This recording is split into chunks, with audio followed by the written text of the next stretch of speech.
This is the film, যেটা গুলশান থেকে গুলিস্তান সবাই দেখছে। তো আমি কত নাম্বার নায়ক আমি সেই বিচার কখনো করিনি। আমার জীবনের শুরু থেকে আজ পর্যন্ত আমি কখনো নাম্বার নিয়ে চিন্তিত না। আমি কাজ করে যাই আমার দেশের মানুষের জন্য, আমি কাজ করে যাই যারা আমাকে ভালোবাসে, মন থেকে ভালোবাসে, যারা আমার সবসময় আমার সুখে দুঃখে আমার পাশে সবসময় থাকে। প্রথম কথাটা বুঝিনি, গুলশান আর গুলিস্তান কোথায়?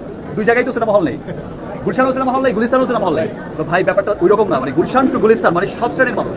সেটা যেমন আপার ক্লাস যেটা বলছে তারা, গুলশান মিনস আপার ক্লাস বোঝাতে চেয়েছে, আর গুলিস্তান মিনস একটু সাধারণ মানুষকে বোঝাতে চেয়েছে, আমাদের মতো নর্মাল পিপলকে।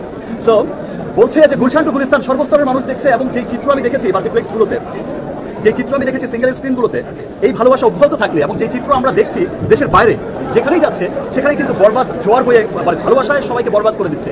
এই ভালোবাসা অব্যাহত থাকলে দেশ বিদেশের বাঙালিদের মধ্যে, বাংলাদেশিদের মধ্যে ইনশাল্লাহ আমরা এই 100 কোটির ক্লাব কোথাও একদিন আমরা বলবো যে ভাই 1000 কোটিতে তো পৌঁছে গেছে ইনশাল্লাহ। আমরা তো আশা তো করি যে ছাড়িয়ে যাবে। এবং এই যে বরবাদ প্রডিউসার অ্যান্ড ডিরেক্টর, এই টিম কিন্তু এখন এমন সিনেমা প্ল্যান করছে যে সিনেমার কাছে বরবাদ কেউ ছোট সিনেমা মনে হবে ইনশাল্লাহ। একটা প্রবাদ আছে, বোর্ডিং শোজ দ্য ডে। আমরা যখন দেখি একটা সিনেমার ওপেনিং দেখি, একটা সিনেমার কিছুদিন রান যখন করে, তখন কিন্তু সেটা বোঝা যায় যে এটা কি লং রানের ঘোরা হবে, এটা কত থেকে ঠেকতে পারে, কোন জায়গায় গিয়ে পৌঁছতে পারে।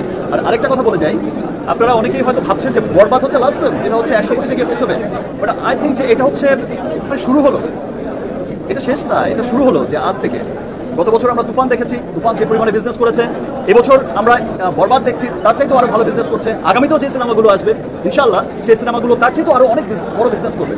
আমি আপনারা একটা বিষয় লক্ষ্য করলে আমাদের পার্শ্ববর্তী দেশেই দেখবেন যে তাদের বড় ইন্ডাস্ট্রিতে এক সপ্তাহে 100 কোটি টাকা সেল হয়েছিল, সেটা ছিল তাদের কাছে বিরাট বড় ব্যাপার তৎকালীন সময়, এবং তারা খুব এক্সাইটেড ছিল এই 100 কোটি টাকার সেল নিয়ে।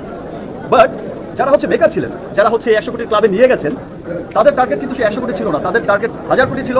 এখন দেখা যায় যে আমাদের পার্শ্ববর্তী দেশের সিনেমা, বড় সিনেমাগুলো 1000 কোটি ক্লাবে না পৌঁছলে তারা সুপারহিট ডিক্লারই করে না, তাদের টার্গেটই। সো আমাদের শুরু হয়েছে, আমাদের দেশের মানুষ, আমাদের দেশের সর্বস্তরের মানুষ। এবার আমি আমার দেশের সর্বস্তরের মানুষকে ধন্যবাদ জানাবো আবারও, বিকজ এবার আমি যখন শুটিং করছিলাম, আমি যখন শুটিং করছিলাম এই কিছুদিন আগে, এই কয়েকদিন আগে আমাকে কিছু মানুষ এসে যখন বললো, তারা সিনেমার 4th মানুষ, তারা যখন এসে বললো যে